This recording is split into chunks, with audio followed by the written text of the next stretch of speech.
Collector साहब सुनाई करे है नहीं करे का चेला चाटी तो कर रही ना बता दीजिए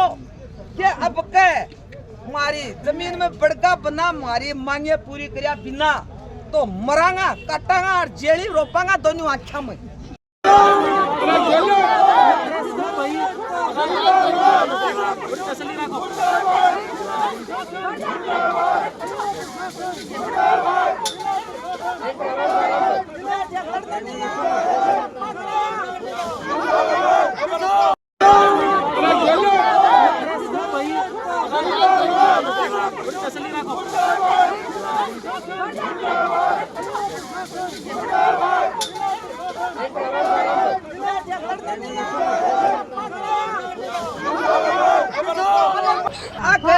कलेक्टर साहब सुनाई करे है नहीं करे का चेला चाटी तो कर रही ना बता दीजिए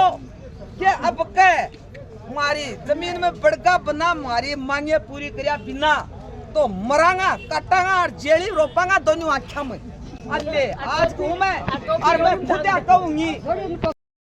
आज सारे के सारे सीकर और झुंझुनू के जितने भी प्रभावित किसान हैं वो यहाँ जिला कलेक्ट्रेट पहुँचे। जो रेल लाइन जा रही है उससे पिछले 1.5 साल से किसान बहुत बुरी तरह से प्रभावित है और अब तो प्रशासन और रेलवे जो सीमेंट कंपनी के जो मुखिया हैं वो इस तरह से मिले हुए हैं, उनकी इतनी मिलीभगत है कि किसानों को अभी उनकी बिना संतुष्टि के बिना मुआवजे के जोर जबरदस्ती उनके खेतों में जाते हैं, पत्थरगड़ी करते हैं। अब हमारी जो मुख्य मांगे हैं ये है कि पहली चीज़ तो ये है कि किसान जब तक उनकी जो मैं आपके सामने मांगे रखूंगा वो नहीं मान ली जाती तब तक एक भी किसान वहाँ जमीन देने के लिए तैयार नहीं है। अगर फिर भी सरकार उद्योगपतियों को पालना चाहती है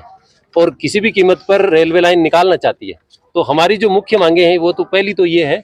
कि बाजार रेट तय की जाए और उस बाजार रेट का 4 गुना मुआवजा दिया जाए। 2022 में किसानों और प्रशासन के बीच में जो एग्रीमेंट हुआ था उसमें 26 लाख रुपए प्रति बीघा के हिसाब से हुआ था, मतलब किसान 1 करोड़ और 4 लाख रुपए प्रति बीघा के हिसाब से उनको मुआवजा मिले। दूसरी हमारी मांग ये है कि जो प्रभावित किसान इस रेलवे लाइन के अंदर आएंगे, अगर सरकार लाइन निकालती है तो उसमें प्रत्येक किसान परिवार को सरकारी नौकरी मिले। लाइन के दोनों तरफ सड़क निकाली जाए ताकि जो बची हुई किसान की जमीन है उसका उपयोग सुनिश्चित किया जा सके। इसके साथ जो मंदिर माफी की जमीन है उसको मंदिर माफी की जमीन को जब सरकार कंपनी के नाम करा सकती है तो मंदिर माफी की जमीन को सरकार किसान के नाम भी कर सकती है, तो उसको किसान के नाम से किया जाए। अगला हमारा पॉइंट ये है कि किसानों को बेवजह जोर जबरदस्ती परेशान नहीं किया जाए। नहीं तो किसान चूड़ी नहीं पहनते, वो अन्नदाता है, वो पूरी दुनिया को चलाता है। तो प्रशासन इस बात में थोड़ा सावधानी बरते कि जब तक आप किसानों की सुन नहीं लेते, लिखित में उनकी संतुष्टि नहीं ले लेते, उनकी सारी मांगे पूरी नहीं कर लेते, तब तक अगर अब की बार कोई भी प्रशासन और प्रशासन के अधिकारी खेतों में आए तो वो अपनी जिम्मेदारी खुद तय कर ले। इसके अलावा कलेक्टर साहब ने अभी हमारी पूरी मांगे सुनी। अच्छा, तीसरा अगला पॉइंट हमारा ये है कि एक्ट 2013 का जो एक्ट है उसको पूरी तरह से जब तक फॉलो नहीं किया जाएगा,